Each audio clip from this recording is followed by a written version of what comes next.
लगता है कि सबसे बड़ा प्रॉब्लम इस वक्त यूथ का, जिसके बहुत से हमारे पास केसेस भी आते हैं, बल्कि बच्चे रोते हैं आके, टू बी ऑनेस्ट।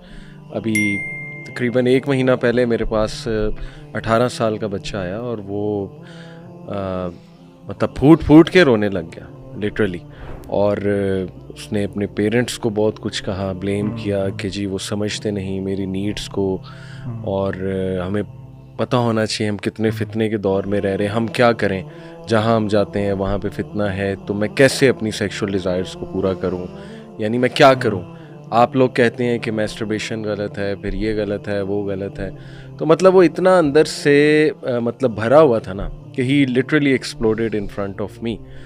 तो आई थिंक कि ये बड़ा एक ज़रूरी है कि हम लोग इसको एक बहुत ही प्रैक्टिकल और रियलिस्टिक एंगल से डिस्कस करें कि अर्ली मैरिज क्यों होनी चाहिए, उसकी ज़रूरत क्या है, और क्या चैलेंजेस हैं, हर्डल्स हैं, और पेरेंट्स कैसे उसको समझें, और ये कि हमारी यूथ आया प्रिपेयर्ड भी है कि नहीं फॉर अर्ली मैरिज। तो सबसे पहले तो मैं आप लोगों से पूछना चाहूँगा कि इस सिचुएशन रियली दिस वर्स, क्या आपके साथ भी ऐसे बच्चे आते हैं और रोते हैं आके, और looking at all of the environment, universities का माहौल, हर चीज़, आपको लगता है कि सिचुएशन वाकई बहुत वर्स होती जा रही है? जी ब्रो। जी भाई, बिल्कुल ऐसे ही है। हमारी सोसाइटी बहुत ज़्यादा हाइपर सेक्शुअलाइज हो गई है। हर चीज़ में आप देख लें कि इस चीज़ को, अपोजिट जेंडर को इंक्लूड किया जा रहा है। हमारे एडवर्टीजमेंट्स, हमारे ड्रामाज, हमारी मूवीज़, हमारी जो ड्रेसिंग्स हैं, हमारे फैशन इंडस्ट्री, तो हमारी यूथ पे हर तरफ से बम्बार्डमेंट हो रही है। उनकी डिज़ायर्स जो हैं उसको बहुत ज़्यादा ना एग्जेजरेट किया जा रहा है बाय ऑल दीज मीन्स। बिल्कुल। तो आई बिलीव के we are in an emergency situation. हमारी यूथ इस वक्त एमरजेंसी सिचुएशन में है इन रिस्पेक्टिव ऑफ द ईमान। तो उनके लिए it's very very very important at the moment कि वो अर्ली शादियाँ करें, उनकी अर्ली मैरिजेस हों, ताकि वो अपने आप को आप समझ लें फितने से बचा सकें। Yes bro. एडवर्टीजमेंट्स की अगर बात करें, कॉर्नेटो का ऐड, जी कॉर्नेटो आइसक्रीम का ऐड, जी। मतलब आप देखें कि उसमें हराम रिलेशन प्रमोट किया जा रहा है। मेरी नज़रों से Corneto is all about like love or date or exactly. मैं ऑडियंस को बताता चलो, कंज्यूमर साइकोलॉजी मेरा एक कोर्स है, एमएससी साइकोलॉजी जो मेरी चल रही है, बस फाइनल सेमेस्टर है इंशाल्लाह। उसमें कंज्यूमर साइकोलॉजी में हमें असाइनमेंट्स मिलती हैं कि आपने एडवर्टीजमेंट्स को क्रिटिकली एनालाइज करना है, जो हमारा कल्चर डिपिक्ट नहीं कर रही जो एडवर्टीजमेंट्स। तो इसलिए मेरी एक नज़र है एडवर्टीजमेंट्स में। तो देखें, जब आप उस एड में हराम रिलेशनशिप प्रमोट कर रहे हैं तो यूथ क्या समझें। एक तरफ जो है ना वो कहते हैं जी कि मौलवी हमें कह रहे हैं, आप लोग हमें कह रहे हैं कि जी हराम रिलेशन ना बनाएं। दूसरी तरफ है ही ये चीज़, इन ही ये है, हर चीज़ हमें इसी एंगल से नज़र आ रही है। यूनिवर्सिटीज़ में चले जाएं, हर एक का बॉयफ्रेंड है, गर्लफ्रेंड है, रिलेशन तो बनता ही बनता है। फिर शादी हम कर नहीं सकते। बल्कि अभी आप मेरे साथ यूएस से, यूनिवर्सिटी ऑफ साउथ एशिया थे, वहाँ पे क्या कह रहा था वो भाई कि मेरा दोस्त है वो हराम रिलेशन में इन्वॉल्व है। जब भी मैं उसे मोटिवेट करता हूँ कि निकाह कर ले, वो कहता है वो तो हो ही नहीं सकता। तो हो क्यों नहीं सकता? पेरेंट्स नहीं मानेंगे, जॉब नहीं लगी, ये नहीं हुआ, वो नहीं हुआ।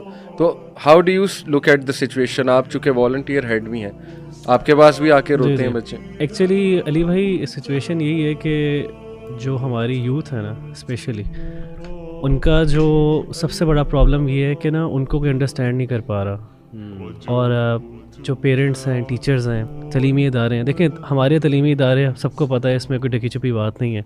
यूनिवर्सिटीज़ को देख लें, कॉलेजेस को देख लें, स्कूल्स को देख लें। अब तो स्कूल्स में भी ये चीज़ें इतनी आम हो चुकी हुई हैं कि जो एक मिक्स गैदरिंग है, जो लड़का लड़की साथ पढ़ रहे हैं और उसको बढ़ाया भी जा रहा है। यूनिवर्सिटीज़ वगैरह जो हैं, अगर आज ये ख़त्म कर दें कि सिर्फ बॉयज़ की क्लासेस होंगी या गर्ल्स की अलग क्लासेस होंगी, तो यूनिवर्सिटीज़ ख़त्म हो जाएंगी, बंद हो जाएंगी, and they are so insecure.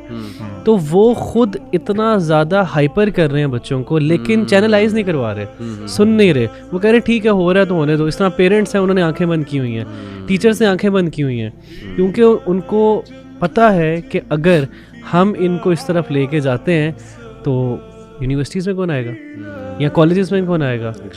Same is the case with the fashion industry, same is the case जो जितना आपने बताया जो कंज्यूमर गुड्स हैं। आप देखें एक टायर के इश्तिहार में फीमेल का क्या काम है। एक टायर है, एक बहुत मशहूर कंपनी है, आपने भी देखा होगा। प्रॉब्लम ये है कि हमारे पास बच्चे आते हैं बच्चे कहते हैं हमें, हमसे रिक्वेस्ट भी करते हैं, लेकिन ऑन द अदर साइड उनको कोई सहारा देने वाला नहीं। देखें ऑब्वियसली शादी के लिए आपको कुछ रिसोर्सेज चाहिए, रिसोर्सेज होना बहुत ज़रूरी है। बच्चों को आप देखें ना कि आप हमारा अगर आप एजुकेशन सिस्टम देख लें तो एक बच्चा मास्टर्स, एमफिल, पीएचडी कर लेता है, लेकिन उसके पास जॉब नहीं है। उसके पेरेंट्स, ये बहुत बड़ा मसला है। अगर एक बच्चा शादी करना चाहे वो कर सकता है, लेकिन उसके पेरेंट्स उसका तो खर्चा उठा लेंगे, लेकिन अगर जिस लड़की ने घर पे आना है उसने भी 1 रोटी खानी है, 1.5 रोटी खानी है सॉरी, उसका खर्चा नहीं उठा सकते।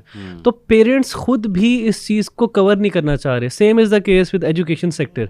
जब ये लोग सुन लेंगे बच्चों को और समझ लेंगे तो फिर कुछ सोल्यूशन निकल आ सकता है, लेकिन ये सुन ही नहीं रहे। असल अफसोस की बात ये है, और सोल्यूशन भी नहीं देना चाह रहे।